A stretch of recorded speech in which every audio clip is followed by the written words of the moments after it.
सर्व विद्यार्थ्यांना नमस्कार, गुड मॉर्निंग। आज जिजाऊ जयंती आणि स्वामी विवेकानंद जयंती आपण आपल्या शाळेमध्ये साजरी करत आहोत। जिजाऊ जयंतीच्या निमित्तानं एवढं सांगावंसं वाटतं, शुद्ध बीजापोटी फळे रसाळ गोमटी। तुकारामांची जी गाथा आहे त्याच्यामधला हा एक श्लोक आहे आणि तो तंतोतंत लागू होतो राजमाता जिजाऊ यांना। शुद्ध बीजापोटी फळे रसाळ गोमटी म्हणजे आपण सगळे शेतकऱ्यांची लेकरं आहोत। आपण बीज रोपण जे शेतामध्ये करतो ते जर शुद्ध असेल तर त्याच्यामधून जे फळ तुम्हाला भेटणार आहे ते पण मधुर असणार आहे, रसाळ असणार आहे। तशीच तंतोतंत गोष्ट लागू पडते राजमाता जिजाऊ यांच्या आयुष्यामध्ये। छत्रपती शिवाजी महाराज घडले त्याचं कारण होतं त्यांच्या लहानपणापासूनचं वातावरण। आपल्या घरामध्ये जर वातावरण सदृढ असेल, आपल्या घरामधलं जर वातावरण पोषक असेल, चांगलं असेल, तर आपल्यावर संस्कार हे चांगल्या पद्धतीचे होतात। संस्कार खूप महत्वाचे आहेत आणि त्याची संस्कार जे आपल्याला भेटणार आहेत त्याची सुरुवात आपल्या आई वडिलांपासून, आपल्या घरापासून होत असते। घरामध्ये संस्कार होतात, शाळेमध्ये संस्कार होतात, नातलगापासून आपल्याला संस्कार भेटतात, मित्र परिवारांपासून आपल्याला संस्कार भेटतात। तर जर आपण त्याचा अभ्यास केला तर लक्षात येतं की शिवाजी महाराज 350 वर्ष झाले पण त्यांचं नाव जगामध्ये घेतलं जातं। 18 पगड जातीचे लोक त्यांचं नाव घेतात। महाराज सगळ्यांना आपले वाटतात, हिंदूंना पण वाटतात, मुस्लिमांना पण वाटतात, बौद्धाला पण वाटतात, शीख लोकांना पण वाटतात, सगळ्यांनाच आपले वाटतात। कारण त्यांच्यामध्ये जे गुण आहेत ते लहानपणापासून त्यांच्यामध्ये रुजवण्याचं काम त्यांच्या आईनं केलं। त्यामुळे सर्व श्रेय हे आईला जातं। तुमचं व्यक्तिमत्व जे आहे ना त्याचा विकास आई वडील यांना बरंचसं श्रेय जातं। त्यामुळे मी हा श्लोक म्हणलो तुकाराम गाथा मधला, शुद्ध बीजापोटी फळे रसाळ गोमटी। आता जिजाऊच्या बाबतीत जर आपण बघितलं तर त्यांनी विदर्भामधल्या, आपल्या महाराष्ट्रामध्ये पण बरेचसे भाग आहेत। मी महाराष्ट्रीयन असं आपण म्हणतो, जय हिंद जय महाराष्ट्र आपण म्हणतो, पण महाराष्ट्रामध्ये पण काही भागाचा मिळून महाराष्ट्र झालाय। त्याच्यामध्ये मुंबईचा प्रांत आहे, कोकण आहे, विदर्भ आहे, खानदेश आहे, मराठवाडा आहे। तर जिजाऊ ज्या आहेत त्या विदर्भामधल्या, त्यांचा जन्म बुलढाणा जिल्ह्यामधला सिंदखेड राजा जो विदर्भामध्ये, म्हणजे जिजाऊ विदर्भामधल्या। त्यांचं लग्न झालं शहाजी राजांसोबत जे मराठवाड्यामधले, आपल्या भूमीमधले, आपण सर्व मराठवाड्यामधले। वेरूळचे भोसले या शहाजी राजांसोबत त्यांचा विवाह संपन्न झाला। म्हणजे या अर्थानं मला कधी कधी असं वाटतं की आपण खरंच भाग्यशाली आहोत। शिवाजी महाराज आपल्या खूप जवळचे आहेत, म्हणजे आपल्या घरचेच आहेत ते। कारण आपण ज्या भूमीमध्ये जन्मलो, ज्या भूमीमध्ये आपण वाढलो, महाराज पण त्याच भूमीमधले आहेत, मराठवाड्यामधलेच आहेत, वेरूळचे आहेत आणि त्यामुळं त्या अर्थानं आपल्या खूप जवळचे आहेत, सगळ्यांच्या जवळचे आहेत. पण त्या अर्थानं थोडं आपल्याला एक अभिमान वाटतो की आपल्या भूमीमध्येच महाराजांचा जन्म झाला. तर जिजाऊचे वडील लखोजीराव जाधव हे पण सरदार, निजामशाही, आदिलशाही यांच्यामध्ये त्यांनी अनेक सरदारकी ज्या आहेत त्या त्यांना प्राप्त झाल्या होत्या. आणि जिजाऊचं लग्न ज्यांच्या सोबत झालं ते शहाजी राजे हे पण सरदार.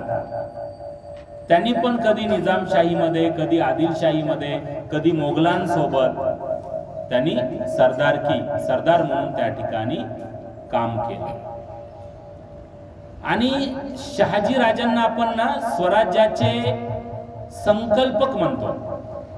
स्वराज्याची संकल्पना, स्वराज्य म्हणजे आपल्या लोकांचं राज्य, महाराष्ट्रामध्ये राहणाऱ्या 18 पगड जातीच्या लोकांचं राज्य.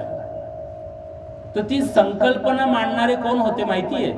शहाजी राजे, शिवाजी महाराजांचे वडील. आणि ते खूप पराक्रमी होते. थोडस दुर्दैवानं काय झालंय, शिवाजी महाराजांचं नाव खूप मोठं असल्यामुळं शहाजी राजेंचं तेवढं नाव घेतलं जात नाही. पण ते खूप मोठे शूरवीर सरदार होते आणि दिल्लीपर्यंत, कर्नाटकच्या राज्यामध्ये पण त्यांनी स्वतःचं शौर्य सिद्ध केलं होतं. पण त्यांना नेहमीच असं वाटायचं की मी जे करतोय ते माझ्या मुलांनी करू नये. आपण बघतोत ना की नेहमी आपल्या आई वडिलांना पण तसंच वाटतं की आम्ही जे हालापेष्टा करतो, कष्ट करतो, ते माझ्या लेकरांना करू नये. तसंच शहाजी राजांना वाटायचं की मी चाकरी करतोय दुसऱ्यांची, मी शौर्य गाजवतोय, मी तलवाराच्या बळानं अनेक राज्य मी जिंकतोय, पण ते कोणासाठी? माझ्या लोकांसाठी नाही. माझ्या हातामध्ये काय? मी दुसऱ्यांची चाकरी करतोय. आणि जिजाऊला पण तेच वाटायचं, कारण त्यांनी ते सगळं बघितलेलं आहे. त्यांच्या वडिलांना बघितलं, तीच परिस्थिती, आणि इकडच्या माहेरमध्ये पण, सासरमध्ये पण तीच परिस्थिती. त्यामुळे ह्या दोघांनाही असं वाटायचं की माझा जो मुलगा आहे तो राजा बनावा. कारण कसं असतं ना, आपण जे भोगतोत ना ते आपल्या लेकरांच्या नशिबी येऊ नये असं आईला वाटतं, वडिलांना वाटतं. त्यामुळे मनापासून त्यांची इच्छा होती, ती दिसून येते त्यांची, त्या इतिहासामध्ये दिसून येते. त्यांचे जे पत्र आहेत शहाजी राजांचे, शिवाजी बालपणी असताना त्यांना लिहिलेले, ते त्यांची इच्छा दिसून येते. आणि त्यांनी किती शिवाजी महाराजांना मोठं बनवण्यामध्ये सपोर्ट केलाय, कारण त्यांच्या ओळखी एवढ्या जास्त होत्या. निजामशाहीमध्ये ओळखी, आदिलशाहीमध्ये ओळखी. मग कुठं शिवाजी महाराजांवर संकट आलं तर त्यांना मार्गदर्शक म्हणून त्यांनी भूमिका ही खूप चांगल्या पद्धतीने राबवलेली आहे. म्हणून त्यांना स्वराज्य संकल्पक म्हणलं जातं. आणि स्वराज्य जननी म्हणजे आपल्या जिजाऊ. कारण पुण्याची जहागिरी शहाजी राजांनी दिली की शिवाजी आणि जिजाऊ यांनी ही पुण्याची जहागिरी सांभाळावी. आणि मग तिथून त्यांचा प्रवास चालू झाला आणि जिजाऊंचे संस्कार तिथून चालू झाले. लहानपणी तुम्ही लेकरावर काय संस्कार करतात ना, ते खूप महत्वाचं आहे. त्यांनी शिवाजी महाराजांना बालपणापासूनच रामायण, महाभारत, अर्जुन, श्रीकृष्ण यांच्या कथा सांगायला सुरुवात केली. धर्मराज धर्माप्रमाणे वागतो, कसं अर्जुन त्याच्या धनुष्यामध्ये पारंगत आहे, कसे कौरव हे नैतिकदृष्ट्या चुकीचे आहेत, कसे पांडव हे नैतिकदृष्ट्या बरोबर आहेत, कृष्ण नीतीच्या अनुसार धर्मासाठी लढतो, कसे रामाचे संस्कार असले पाहिजेत. रामराज्य म्हणतो आपण की कोणतं राज्य पाहिजे आम्हाला, तर राम राज्य पाहिजे. राम राज्यामध्ये कुणीही उच्च नीच नव्हता, छूत अछूत नव्हता, सगळ्यांना वाटायचं की राम माझा आहे. तसं रामराज्य, राम कसा श्रेष्ठ आहे हे लहानपणापासून ज्यावेळेस जिजाऊने बिंबवायला सुरुवात केली, आणि तू पारतंत्र्यामध्ये नको राहूस, तुझे वडीलही तेच करतायत, तुझ्या आजोबांनाही तेच केलं. इकडे पण आजोबा फार मोठे शूरवीर होते बरं, मालोजी राजे भोसले. मग दोघांचे इकडं दोन्ही आजोबा शूरवीर, तुझे वडील शूरवीर, पण चाकरी करणारे.